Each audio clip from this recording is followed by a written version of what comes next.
Simone Sterling smoothed a stray curl behind her ear and lifted her gaze to the glowing departure board at Hartsfield, Jackson Atlanta International. The line under her flight flickered Phuket. Delayed 30 minutes. It didn't rattle her. The only thing that mattered was the surprise landing exactly as she'd imagined it. Ronnie would be 45 in 3 days. Instead of sending flowers and a video call, she'd chosen something bolder. Show up early. Her and Aliyah. Right at the door of the oceanfront villa he'd rented. In her mind she watched the scene play out like a movie, the door opening, his shock melting into joy, the three of them wrapped together with the sea breezes at their backs. "Mom, are you sure Dad will be happy?" Aliyah asked without looking up, fingers darting over her laptop. At 15, her face still held the roundness of childhood, calm, exacting, belonged to a born analyst. Ecstatic, Simone said with a soft laugh, "Has missed us like crazy on this trip." Aliyah's lashes lifted. Something unreadable crossed her expression and was gone. Simone didn't catch it. She was busy riding the bright wave of anticipation. 18 years of marriage, and she still felt the fluttery, teenagerish thrill when she was about to see Ronnie, and he was the sort who filled a doorway. Tall, strong shoulders, steel gray eyes that crinkled when he smiled. For a decade his luxury homebuilding company, Sterling & Associates, had climbed and climbed. In interviews he spoke with easy warmth about family first, photos of Simone and Aliyah on his phone, lines about foundations at home being the true foundation for business. "My wife is my anchor, my daughter is my why," he told reporters, and Simone believed him because she wanted to and because, until now, it had felt true. They'd met at a contemporary art show. She was a literature student then, he was already a rising engineer. After the wedding, Simone poured herself into home and family. She handled the books on weekends, proofed proposals, charmed clients over coffee. When he'd sighed weeks ago at a jewelry storefront, maybe one day, she'd quietly emptied nearly all her savings. In her purse now rested a Rolex Submariner, $20,000 of gleaming affirmation, wrapped in ribbon for a man she loved. "Attention passengers on flight DL242 to Phuket." The speaker boomed. "Boarding now." Simone squeezed Aliyah's hand and they moved to the gate. On the plane, time stretched like taffy, 12 hours with a Doha layover. Aliyah lived in her screen code windows, charts, little constellations of data. Each time Simone leaned closer, her daughter angled the laptop away, polite but firm. "What are you building, genius?" Simone teased. "A gift for Dad." Aliyah said, eyes on the keys. "A surprise." "What kind of surprise?" "You'll see." "Educational." The chill in her tone left a tiny crack in Simone's joy. Then the aircraft shuddered through turbulence, and the worry slid away. She dozed and dreamed of beach walks at dusk, of candlelit dinners, of the way Ronnie would pull her close and murmur that he was sorry for all the trips and late nights. After this project, he'd promised, "We'll get away, just us." They descended over Phuket under a quilt of pearly clouds. "You have the address?" Aliyah asked softly. "Printed and pinned," Simone said, producing a map Ronnie had texted with sun-splashed photos. "He said he chose it for us." Aliyah tapped something final, closed the laptop, and watched her mother with a look Simone couldn't place. Resolve braided with sadness. "Mom, whatever happens, remember I love you?" Simone blinked. What an odd thing to say. "What's going to happen?" "Nothing," Aliyah said. "We'll be fine." The taxi driver introduced himself as Sunchai, cheerful and chatty, pointing out temples, markets, and beaches. Simone pressed her forehead to the window, soaking in the fronds, the bright rooftops, the humid gardens, sweet air. First time in Asia, everything new, everything alive. "Your husband, very good man," Sunchai said in careful English as he turned down a palm-lined lane. "I take him here last week." Aliyah's posture changed, subtle, tight. She thanked the driver in clipped tie and glanced at her phone. Simone missed the exchange but felt a prickle she couldn't name. The villa was a postcard come to life. White walls, red tile roof, hibiscus blazing by a crystalline pool, the horizon a blue silk ribbon of sea. Simone's chest loosened with happiness. "He picked paradise," she whispered. "He picked it for us." "He'll be surprised," Aliyah murmured. Inside, cool air smelled faintly of jasmine and men's cologne. the exact wood citrus blend Simone had bought Ronnie last Christmas. On the coffee table, a bilingual lease, glossy brochures, island maps. 2 flute glasses stood empty beside a bottle of Mogden Chandon, drained to its last gleam. "Clients," Simone said, gathering the stemware. "You know how he likes to celebrate a deal." Aaliyah's mouth flattened, but she said nothing. They moved toward the stairs. That was when Simone saw the first flag, red stilettos on a step like a warning flare. Italian leather, size 7. Not hers. "How odd," she said brightly to no one. "Maybe a guest." "Mom," Aaliyah said, unusually gentle, "maybe don't go up." "Why?" "We've come all this way." Simone's heart ticked faster. A silk blouse lay abandoned in the hall. A pair of men's jeans she recognized as Ronnie's draped over a chair. The bedroom door sat slightly ajar, a slice of white bedspread visible like a field of snow. She pushed it open. Time hesitated, then fell. Ronnie lay sprawled on the bed, bare-chested, hair mussed. A man startled awake in the wrong story. At the edge of the mattress sat a woman in sea green silk pajamas, dark hair tousled. The woman turned. The face was familiar enough to stop breath. Simone's sister, Carissa. The floor dropped away. 18 years fractured along a single crack. Not a stranger, not a one-off lapse, her sister. Carissa's brown eyes, almost a mirror of Simone's, went huge and horrified. Ronnie jerked upright, snatching the sheet to his waist, mouth opening and closing on words that wouldn't come. "Mom," Aaliyah said steadily, fingers finding Simone's. "Wishadgone." "Wait," Ronnie croaked. "It's not. This isn't. Not what I think." Her voice scraped raw. "Explain how my sister is in your bed." "It happened," Carissa whispered, already weeping. "We didn't plan. Right. You accidentally flew to Thailand. You accidentally ended up here." The fury rose like fire through ice.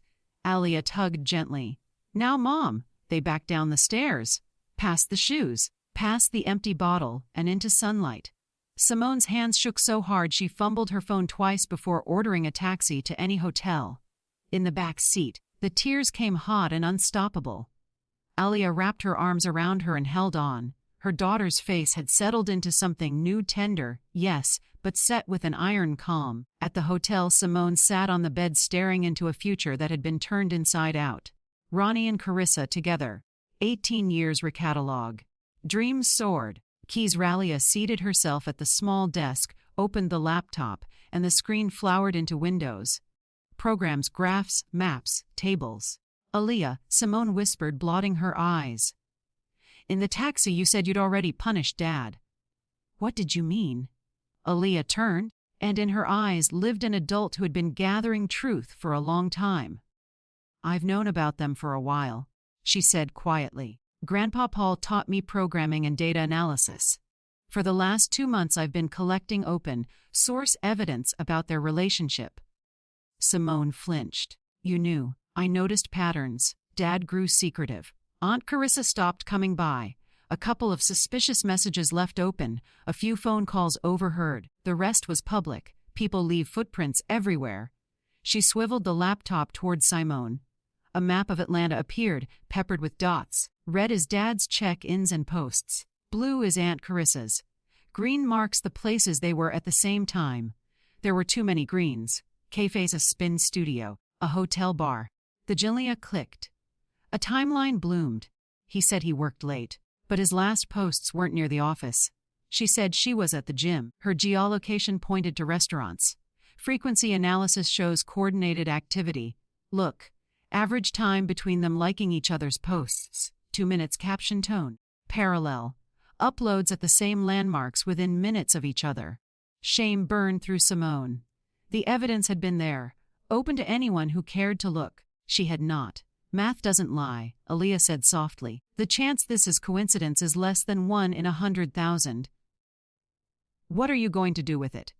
Simone asked, voice barely there. Aaliyah opened an elegant slide deck. "I compiled everything into a report. Methods. Results. Statistical significance. All from public data, no hacking, no private accounts. Tomorrow at 8:00 a.m. Atlanta time, the report goes to their professional circles and to family. People can read the facts and decide." "Aaliyah, it's legal. It's ethical. It's true.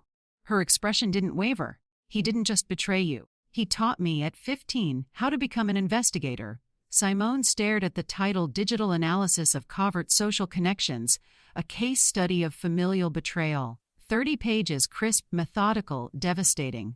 Ronnie's name flashed on Simone's phone. Then again.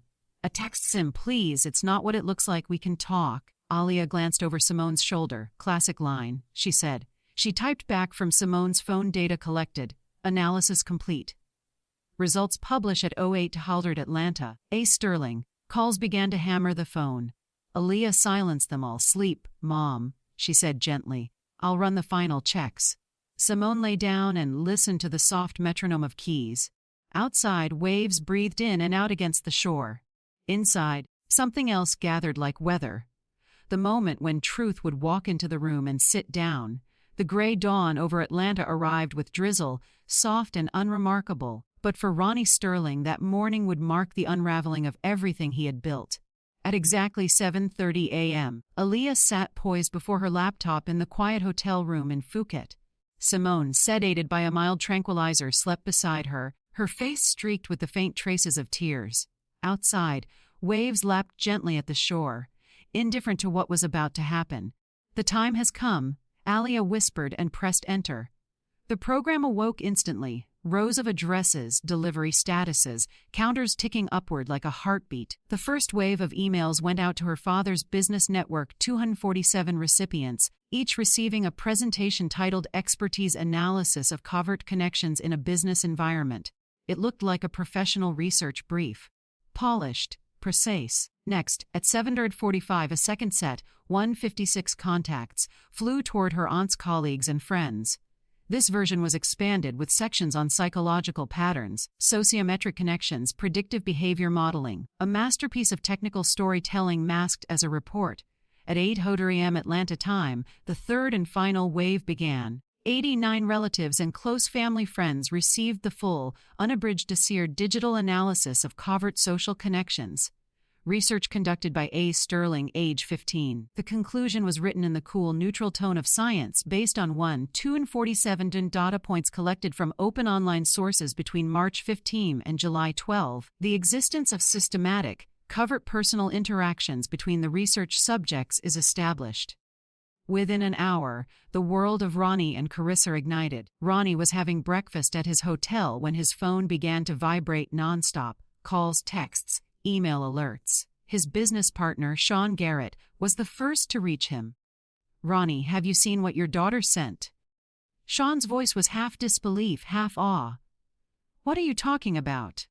Check your inbox right now, man. Prepare yourself. The Ronnie opened his email. There it was, a message from Alia, subject line research results. He scrolled, his face draining of color. Slide after slide. Evidence layered with the precision of a forensic expert, geolocation maps, social media activity graphs, cross-reference timestamps. His infidelity laid bare, not by rumor, but by mathematical proof. Responses were already piling in beneath the thread. Ronnie, I'm stunned. Your daughter's work is doctoral level. This belongs in a data science journal. Alia is brilliant, but you, shameful. A one from a Georgia Tech professor. Read. Extraordinary application of digital forensics. I intend to use this as a teaching example. Ronnie's hands trembled. He called Carissa. Did you see it? Her shrill panic tore through the phone. I'm ruined. How did she even find all this? Was she following us? She didn't need to. She analyzed everything we posted. Every comment.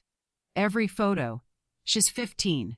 She's Paul's granddaughter, he said grimly. He taught her to code.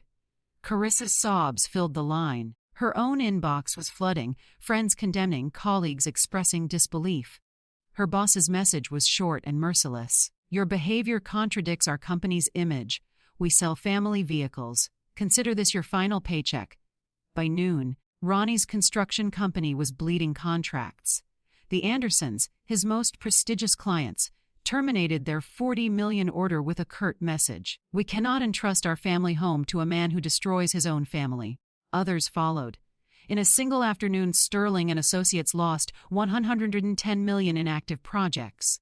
But money wasn't the deepest wound. It was the whispers, the looks, the public pity laced with admiration for his daughter. "Your Alia's a prodigy," people said. But God, what a way to learn! By evening, the internet had named it Digital Justice. Tech bloggers praised the ethical precision of her methods. "She didn't hack," one wrote. "She proved the power of transparency." A viral tweet read, "A 15-year-old exposes cheating parents using big data. The future belongs to the honest." News sites picked it up. CNN, Tech Insider, Forbes Digital Ethics Review all ran stories about the teen forensic genius from Atlanta. Ronnie tried to hire experts to disprove it. They examined the report, then shook their heads. "Mr. Sterling," said one cybersecurity analyst, "your daughter's methodology is flawless. The correlations are real. This isn't gossip. It's data." By nightfall, the Sterling analysis had become lecture material at universities. Data scientists called it a landmark in ethical digital forensics. And across the ocean in their quiet hotel room, Alia closed her laptop and whispered, "System operation complete." By the next morning, the story had escaped Atlanta's borders entirely. Television anchors, podcasts, and digital